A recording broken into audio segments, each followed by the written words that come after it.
Game number 3 in the final of the night.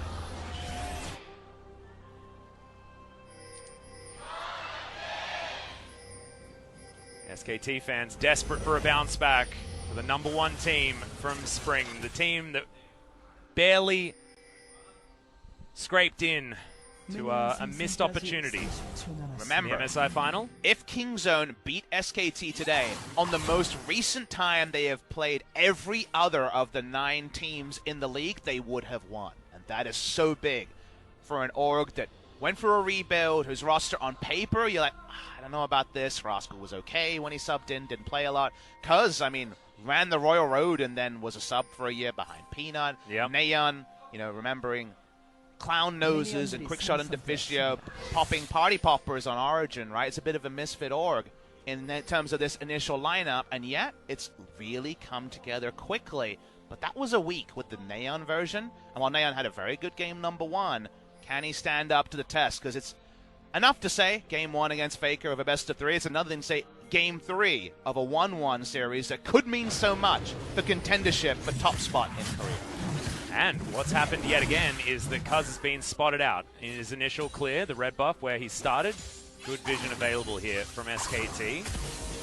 That was a very big feather in the cap in game #2, remember? Yeah. So that means some predictable pathing versus the Rek'Sai, who we should mention is going for the Ultra Rek'Sai comfort of full topside clear for a quick level 3. Yep, that's exactly what he's going to do. He's going to be able to head down towards the Raptor camp to complete that one. We'll see whether he continues on as Faker putting down more vision will take away the blast cone. Ah, look at this. Khan has gone Unsealed Spellbook. So dropping the Klepto, staying in the same tree. Yeah. But wanting some options like Ignite to try to all-in the AB Nico from time to time. I guess the theory is that whenever he walks up for a Klepto auto, he gets the Q in the face, and that pushes the wave and harasses. The reason why people love Victor and other mages, but mostly Victor and Nico, into Kennen in the top lane is that when he walks up, is put down your Q if you're the Nico, or your E if you're the Victor, push the lane, and also get that harass in, so less free Klepto autos in a range versus range matchup. Has also given away the fact that he is going to be going the AP route on the Kennen. Of course, the most recent Kennen that we saw was the on-hit variety. Khan wanting to make sure he has more impact in the team fights. Here for SKT. Aftershock for Cuz from the jungle. The last time we saw the jungle Aatrox this season, it was Conqueror to continue what we would see in top lane. In the past, though, Keswick Cup and also in the summer season, it was Aftershock, just because you would get those resists. No free turret dives like before, but some free tankiness might mean the turret dives is still on. Yeah, certainly good news, as Rascal's going to find himself a heck of a lot of damage there onto Khan. Yeah, I mean, this lane's rough. Yeah. Pretty rough here at this stage as well. Good snap. Haru is going to be trading the Rift Scuttlers this time around. Not exactly as lucky as he was in game #2, which is good news if you're a Kingzone fan. And also good news if you're a fan of League of Legends. That's a great pick-off there from Tucson, getting the Devour, but the Blade Call is even better there from Teddy.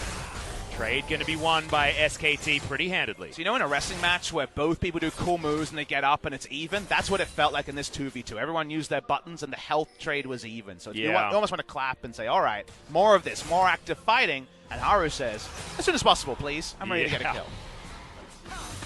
Deft is going to be able to pick up these minions here underneath this turret to try and even things out. The back is going to complete there from Haru. So abated as far as pressure is concerned. Here in the mid lane, slight advantage for Neon, but does have the wave in a great position. And he's picked up an exhaust, so we get to get back to the fun that is, of course, Zoe's W. Yeah, I feel like we replaced Zoe with Silas for a little while, and we had the hijack shenanigans breaking the brain of every caster ever, and now we're back to the Zoe situation where all of the summoner spells come out, and we have to think quickly as to which the heck version Rascal was there, as Rascal's going to wander himself into the enemy jungle and get punished for it immediately. Flash is expended, but no first blood just yet. Actually, that works out okay for Rascal because it's not Haru's flash is traded. That's where the top laner wins, right? When your jungler trades for the enemy top laner's flash, and then you have a flash advantage to all in lane. Notice that he'll have Ignite opportunities in a minute's time with that Unsealed Spellbook option. If he could have a flash advantage in lane, there's all-in potential, but it's just flash for flash. So an honest Nico versus an honest Kennen on the top side. In this bottom lane, still continuing to trade things out. Slight advantage as far as the farm is concerned for Teddy, but Zyra Khan is a pretty difficult lane to navigate for any duo. And Tucson and Deft are more about not dying rather than straight up winning at this stage of the game. Control ward there in the back of the pit, spotted there by Mata. As the Ocean Drake just gets frustrated. You guys are wondering why would you put a control ward there if you're not going to start it? What you do is you put a control ward in a spot where the enemy won't just path and normally see, i.e. the river, and then if you're making topside camps, like we see Cuz doing, you don't just lose the Drake instantly as a result, because you can spot it out and you know if the enemy started it. Speaking of knowing... Yeah, Infernal Chains is going to land, gets the third knock-up as well as Khan gets down to basically no health, and Rascal steals away the kill. The Cuz practically solo. There was a ward in the river, but I guess he plopped over and it wasn't noticed because that was just a full rotation of damage, and you don't even need Conqueror. Pops him down. First goal of the game to Kingzone. Really nicely done. Rascal with some awkward items right now, but after that first blood, he's going to go back and have a much better back timing with teleport still available. And again, just so people are clear, with that control ward bot side, you can camp for longer and not know that you're just sucking your thumb while the enemy gets a free Drake. So you see it just around where the tree is inside the camp, but also at the back of the pit is a viable spot. And now you got Cuz pathing towards that bottom side. Grand Entrance comes in, Deft just buffers the Arcane Shift. Things are going to be okay. Blade Caller gets some good return damage, however, and the Tongue Lash is not going to find the mark. This bottom side matchup is just so intense between these two. Just the mechanical prowess of both Teddy and Deft in the AD carry position, and then the experience of Tucson and Mata just makes this matchup so close, stylistically and mechanically. So fun to watch. But isn't it such a different look with them playing a couple of games of Ezreal Tom? You think of Ezreal Tom, you think of Gen G with poor JJ and Ruler, you think of Prey and Gorilla, and that's because what does this duo do? Maybe not as well as before Tom Catch Nurse, but plays the weak side, just deals with no jungle help and then goes mid lane and can make plays. So it kind of telegraphs, hey, we're playing top side, is kind of what it telegraphs, and so far that's worked out. Cuz's bot side just present for a counter gank, but it's definitely Kingzone subverting expectation, because this year Deft has been the icing on the cake rather than the cake, the icing, just about everything for Kingzone Dragon X. Yeah, it's been Cuz and Rascal that have been overperforming, and in fact the stars of the show at the moment. I don't think Deft has picked up one MVP so far. Is down towards the bottom side, a lot of damage going down. The return trade is just too good from SKT. Minions also helping out, down to about 300 health is the Ezreal. Haru lurking, looking for Cuz. Neon with the Realm Warp available and Zoe off to the side. Haru's got a nice angle on Neon. Yeah, Phase Rush is going to come in, flash immediately. Doesn't waste any time. Trouble Bubble doesn't land. That is definitely an evacuation first, because any sort of lock-up into a Trouble Bubble is GG for the Rise. Now, love to see SKT turn this into more. Yeah. Blue buff. Haru going to jump in. Cuz just takes away the blue for himself and says, nope, you ain't stealing nothing. Maybe a little bit greedy there from Haru. Did have the smite available, but would have liked Faker to steal that instead. Let's see if Rise has a tier back time. Whoa, this is a big teleport coming in from the Rise. Mata now is able to battle dance. Huge extended range, as it was actually Rascal that gets in. He's still looking for more Mata. There's the Grand Entrance. Pop Blossom. He wants more ultimates. Traded. Blade Caller doesn't land onto Deft, but it did zone him and kept him alive. An extension of the close fighting we've had in the early laning phase, this time with a teleport rolled in that does not bear fruit. Teleport advantage for Rascal. They can't cement a kill, and they don't even get double flash as Mata uses the quickness to get the hell out of dodge. Yeah, really nicely done. A lot of buttons on cooldown now. Both ultimates here from the SKT bottom lane is Deft very, very low. Haru lying in wait, looking to burrow his way in here. There's the Blade Caller. Tucson does get the Devour, but remember, he's so slow. Arcane Shift. He's going to come down. Flash still there from Deft, but he knows that that ultimate is not on him. He's waiting. Oh, Haru, do you have it? The Prey Seeker's going to have to find the mark, but it doesn't, and Tucson survives. Tucson's a god. He played that perfectly. He even moved away from his AD carries so that with AoE, Haru couldn't just inevitably kill him when he came through after the Void Rush. Awesome stuff from Tucson. How does he find mechanics on Tahm Kench? I don't know. After the Rakan game, though, you can understand that he's the man to do it if there's going to be anyone. Ocean Drake here very early, although 10 minutes, not exactly the earliest that we've seen. Cuz looking to steal it, he does. Can he actually flash to get himself out of the way? The answer is no, because he doesn't want to. Neon delivers himself. It's a switcheroo between the Rise and, of course, the Aatrox, and he has no way of getting out of that true shot barrage. Lands onto Teddy, but not Mata. Wow. Neon trading places with his Yeah. With his jungler there was very curious, and yet SKT were in full retreat, and they didn't have enough info to know to kill the Rise, who came in 1v3. I guess we're going to have to watch that movie again, Pop. That means that Kingzone get very high value Ocean Drake. Remember, this is everybody loves Ocean Drake on the side of Kingzone when it comes to laners. So yeah, true. It's only Cuz that doesn't care, right? Nico, Rise, Ezreal all love to be active and spamming their spells. Let's watch the replay on this one. Come on, show us the Tucson play. I don't want to watch this one. The Tucson play was actually insane. Nice steal, though, from Cuz. Yeah, it was. His smite button is true. And he's level 8. With Aftershock, which is why he doesn't die instantly. He's going out. It's coming in. Oh, dear. But it still works out for Kingzone. Again, the sickest thing about Tucson's exit is that he blocks the Prey Seeker. Yep, normal. Maybe Void Seeker. Normal. The Q there from the Rek'Sai.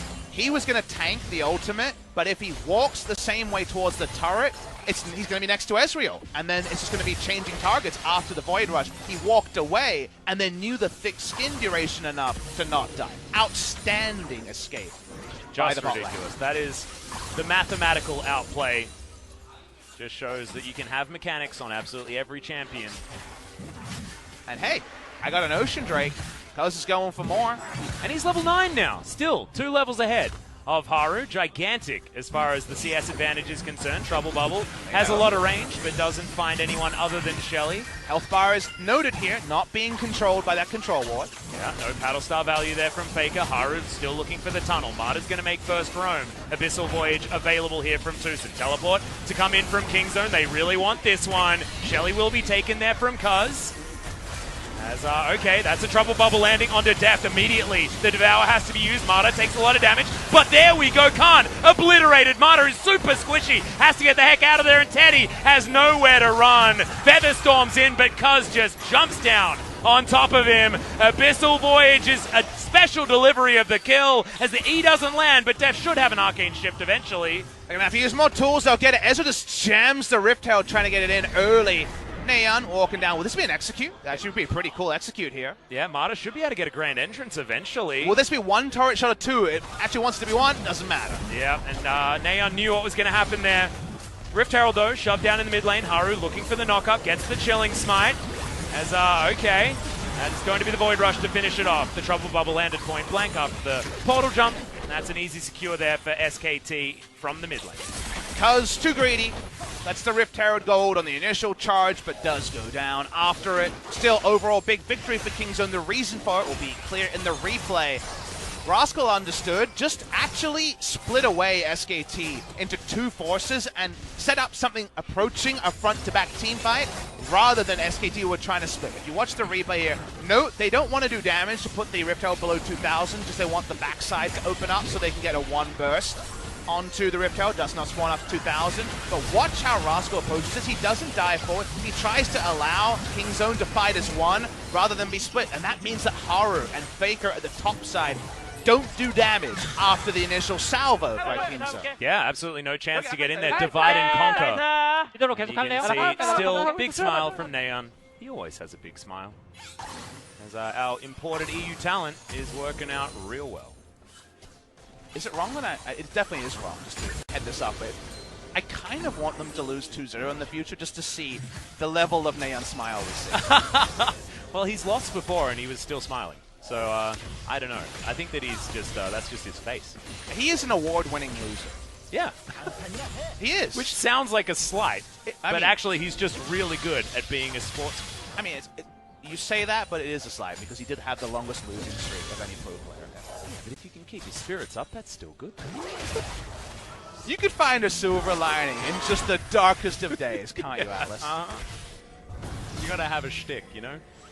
That's fine. Well, keep doing what you're doing, mate. Deft and Cuz. On the bottom side, Neon's going to turn up as well. 4 members here converging on this outer turret. No plates to go down. 4,000 gold to lead for Kingzone. Mountain Drake seems to be what's on the menu. As our Kingzone not going to wait for an SKT leash this time around. I think they might be starting this one up. And now Tucson and Deft pushing towards this low health turret. Teddy does have the Blade Caller for some extra damage. Rascal just throwing so many buttons at Khan right here. And The Glacial Augment starting to bear fruit as the Super Soaker has been completed. Your lane sucks to play in this matchup because there's so many things to try to juke. If you use the Super Soaker, which is the GLP, in case you're wondering, off cooldown, you're throwing out a Q here and E there, and you're also harassing with the GLP, so you're always going to be tanking damage. As Khan, who's doing his best Hecarim impression with the summoners at the moment. Notice that Khan says, well, I'm going to buy a power thing now. I'm not going to go Proto Belt and try to be fine. I'm boned in the 1v1. And he's going for ultra TP plays. Is Khan. He does not have a deep lane ward to punish Defton Tucson. Nope, and they're going to continue shoving this one forward. Kuz actually waiting for these health bars to be low enough, but there is still a Flash and a Feather Storm. Teddy is not going to be dying anytime soon. Faker comes down just to check this Dragon Pit, and True Shot Barrage is going to make sure that this wave continues shoving relentlessly towards SKT. Teddy chose to stay in the bot side as the Rakan went back. He now knows about Kuz. Yeah, Kuz knows that he knows, though. He's going to just make sure that the pressure is there for this tower to be guaranteed. Second tower going down in favor of Kingzone. Top lane outer just fell, and this gold lead is only going to extend. But if you think about how this game has gone, Kingzone's made the aggressive move, Kingzone's been able to pay them off. And how have they won all summer? It's exactly that MO. Really similar Atlas, especially with the beautiful defense from Tucson earlier. Kuz, onto the Mountain Drake. They already took the turret, so you know Zaya's pulled away and SKT won't be in formation. Mountain Drake's going to go down. They're stacking him up. Yeah, that is the second Drake, but the first Mountain. And Mountain Drakes, I feel, just have so much extra value if they're on a Kingzone squad, especially one that has Realm Warp and Abyssal Voyage, because they love starting off Baron. They are really happy to press their buttons before their opponent and take what they can on the map.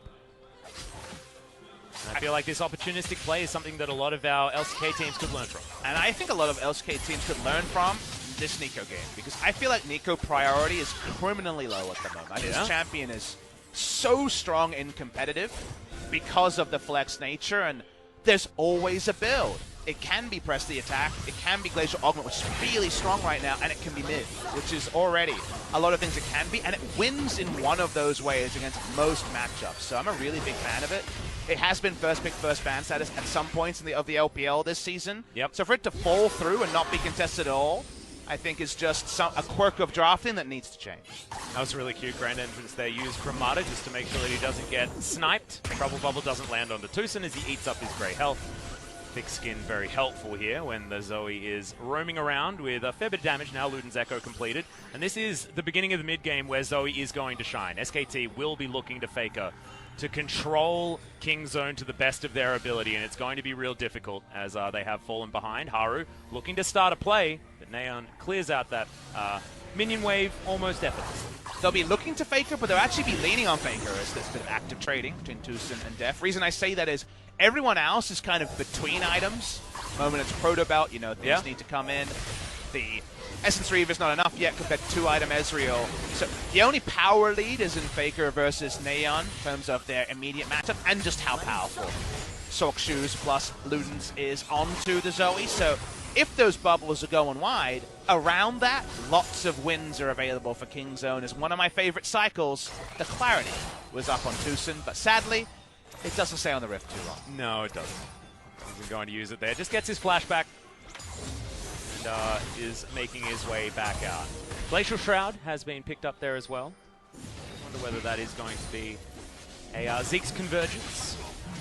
You would assume something so. else. You'd definitely assume so with where the items are going right now. And also with where Kingzone are going, Abyssal Voyage aggressively into a fight just to activate it. I like the idea. Stronger sooner, here we go. Yeah, Cleanser's going to be traded here between Faker and Tucson. Realm Warp just to join, but the Lightning Rush is going to get Khan out of there, but Kingzone is still in. Okay, Kuz looking for more, gets the reset. World Ender, doesn't matter about the Trouble Bubble landing because Zoe is dead and Kuz does have that ultimate available. True Shot Barrage avoided from SKT, but they are playing so scared, and you can understand exactly why. A 1-for-0, but now a 5v4, and getting mid lane outer turret with their eyes on Baron with the Mountain Drake is a nice enough backup objective, even if it's not a multi-kill.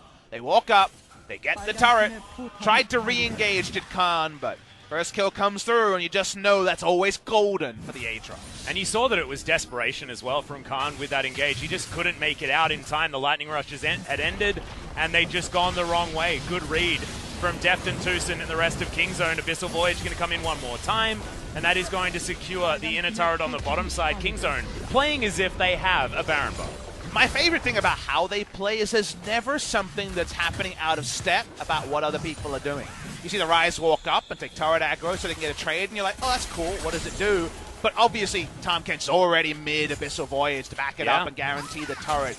This is a team playing as a team richer than just 5 powerful players. It's not a dream team, this is dream team play on the side of Kingzone. The chase down comes in. You know Faker's always going to be very steadfast with his flash. We know his reputation there. Finally uses it, but it's a lot of space for Kingzone to chase. And like you mentioned, Khan goes in trying to make something. Tucson predictably on point. Gone goal. Yeah, really, really nicely done. Deft also hit absolutely every ability and every auto attack available onto Faker just before that happened, so shout out to him as well for securing that. True Shot Barrage flies through. Good smite timing there from Haru to not guarantee that for Deft. Waits until afterwards and says thanks for the lead. And let's see what Khan's next item is, because he's got the I can kind of build everything items done. Very unlikely to be a Void Staff. You would assume Morellonomicon, but it's not double pen, so it does something, and it doesn't really reduce that much healing either. I mean, I guess you kind of need it against Aatrox. Having some flat penetration is also better than having none, and he's gone for the Merc Treads, so there's an idea there, but I think I'd like just Oblivion Orb and then build a real item after that. Yeah, I can see that. Not enough of that happens in the LCK, actually. Because it's jungle Aatrox also, you're not as worried about the ramifications of him being, without healing. Yeah. If it's full items, if Aatrox is the most fed, you just go the Oblivion Orb, turn it into Morellonomicon and grin and bear it, but you're not getting the most gold value. Speaking of said Aatrox, 2 levels above Haru. Yeah, he's been 2 levels above him since level 7, I'm pretty sure. But who dies? Hard farming. With the almost 2 items on the cannon, how do they kill people unless Faker's doing all the heavy lifting? Is something they're finding is a problem because it's 3 Merc Treads on the frontliners here. Yeah, and how do they actually catch up to Kingzone as well? Because this Nico now has the Spooky Go Super Soaker combo that all of these Nikos are going to pick up, and it just means you control the battlefield so well. Kingzone have already showed us that with Neon piloting this particular Glacial Augment build Nico, and it just seems to work so easily at exactly this stage of the game, much like it would if you had Zoe in a meta past, right? Zoe would control the battlefield in a similar way with the Trouble Bubble, but can't because it's trumped by the Nico play. And in a different game, you're pushing in, you got outer turrets down, oh crap, I'm trying to take my Raptors, Trouble Bubble over the wall. Yeah. Same scenario with Rek'Sai pathing up, with Tremorsense to not get jumped, and also to look for an aggressive play. Both those champions from behind may not be Olaf, but they do kind of feel a lot more balanced, don't they, when they don't have that leash. So right now it feels like SKT have a lot of champions mid-rangey outside of the Zoe.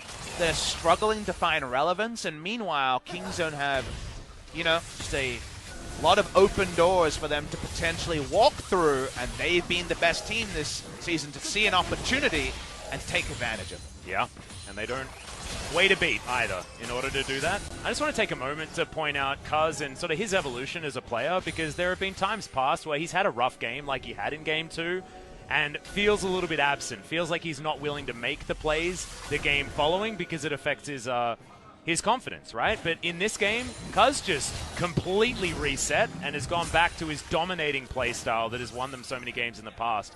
And I think it just says a lot about his evolution, his maturity as a player as time has gone on. Because when he made his debut in Longzhu so long ago, he was extremely young and was the solo queue prodigy.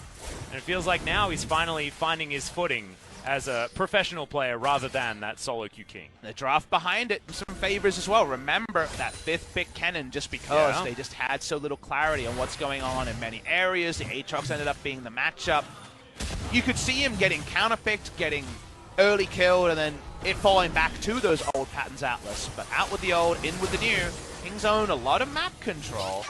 They're very aggressive so far, and they turn on to Baron in trademark Ryze fashion. Yeah, and the Shape Splitter there blocked the Paddle Star, which was absolutely adorable. This Baron going down extremely fast, already down to below half health as Mata also getting obliterated. He's so slow. Khan looking to get into the pit. It is going to be secured by Kingzone, but now Khan finds himself in amongst the team. There's no follow-up from SKT as Cuz. He has the reset. No Trouble Bubble, no worries. And there's a Kingzone Baron, because guess what? They had multiple smites. It's Tucson.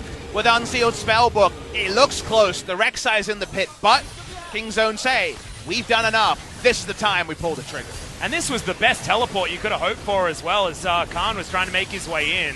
But look at what they do. They look and say, we can't control the backside of the pit. We can know exactly when to smite and what our range is. That is why they get the Baron, they get out. How many teams from Korea peel off that Baron Atlas? I'm saying it's a number well above 6. Yeah, I think so as well.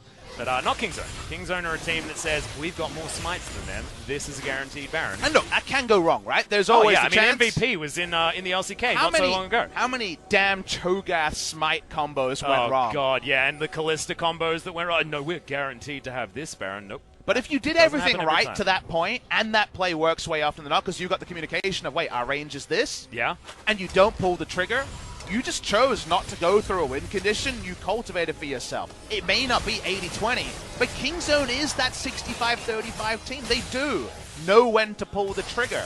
And that's why it's so cool to see they're not just trigger happy. You know, they have lost in this series. They have been forced to fight for it. They actually know when to pull the trigger. Yeah, and I also think that if you're an LCK fan, you should be a Kingzone fan right now. Because they are currently teaching the rest of the LCK why we're losing internationally. Because this style wins. The style where you take risks, where you've stacked the deck in your favor, but you do take the risks and you do push forward. That's how you win games. And we'll see whether SKT is going to learn, because Teddy just learned a hell of a lesson there. Had to use his ultimate just to get out of the way of a potential flash in from a Cuz Q. Multiple lanes here. Best of luck.